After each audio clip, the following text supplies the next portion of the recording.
Alors après, il y a eu quelque chose d'étonnant. À un moment donné, on a commencé à bosser ensemble là-dessus, mais après, il a poursuivi. C'est l'over-littérature. Alors je ne sais pas où tu en es aujourd'hui avec l'over-littérature, mais le concept lui-même était intéressant. Essayer de mettre en place, justement, ou de définir ta manière de voir l'écriture, c'est-à-dire d'aller plus loin, d'outrepasser les mots.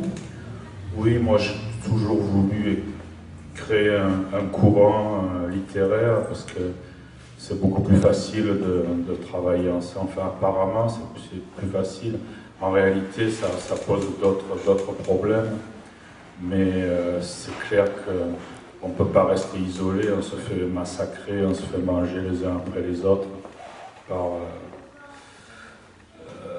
par le système dominant. Donc il faut s'entraider, mais c'est difficile. Les artistes sont déjà un peu renfermés, narcissiques. Et je pense qu'on ne peut faire les choses que si on a une cause commune. On voit ensemble la même direction.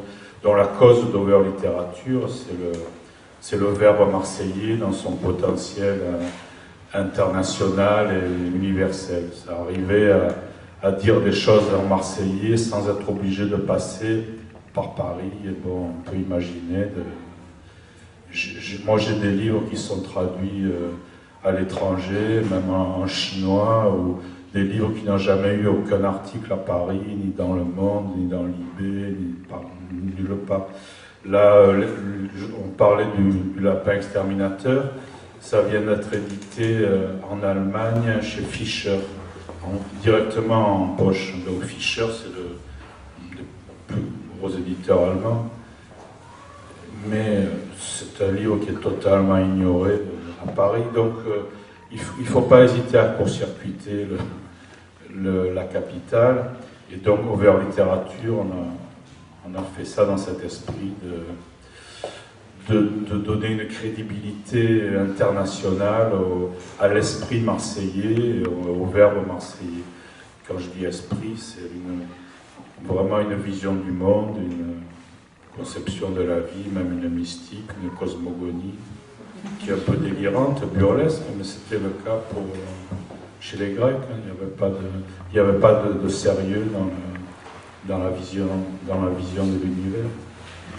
J'ai lu sur un quatrième de couverture d'un de tes bouquins, peut-être c'est même un des bouquins qu'on a publié, une référence, quand tu parles de la littérature, une référence à Pétrone, qui justement est comme une prémisse ou bien un rappel. Oui, Pétrone, c'était d'après la tradition, bien sûr il n'y a pas d'archives, mais il y a des archives pour personne.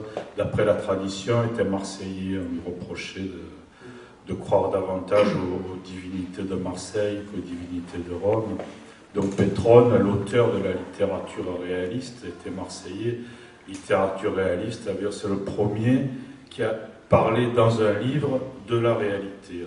Aujourd'hui, ça paraît banal, mais à l'époque, on ne faisait des livres que pour parler des dieux, des héros, des divinités. Il a fait un livre en parlant de la réalité quotidienne.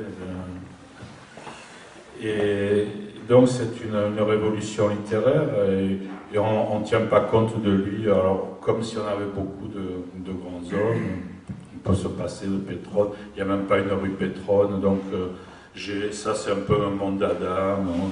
J'ai essayé de réhabiliter Pétrone à Marseille, mais il n'y a vraiment rien à faire. Vraiment rien à faire parce que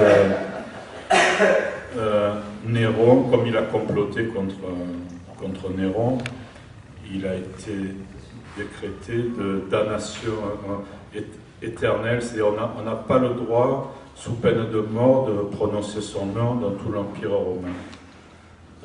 C'est très marseillais. Et donc, depuis, on applique les consignes de Néron à Marseille.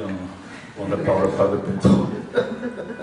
Alors c'est pour ça que l'Over-littérature est allé s'expatrier à Septembre-les-Vallons pour faire son festival. Oui, on est allé là où on était accueillis. Puis bon, ils sont assez souples à Septembre. Puis on aimait bien ce côté, avec Gilles, ce côté exil. On est un peu... Lui, il vit à Aix. Moi, j'ai vécu longtemps à Aix. On était un peu se sentait un peu exilé dans une zone tribale d'Aix-en-Provence, en attendant d'être reconnu à Marseille. Est-ce que c'est un paradoxe pour un Marseillais de s'installer à Aix, ou bien est-ce que c'est la même ville? Ah bon, oui, on pourrait dire que c'est un quartier un peu éloigné de Marseille, mais en fait, l'esprit est différent, mais les Aixois aiment bien les Marseillais, donc le contraire n'est pas juste. Mais c'est vrai que on a Marseille à vol d'oiseau.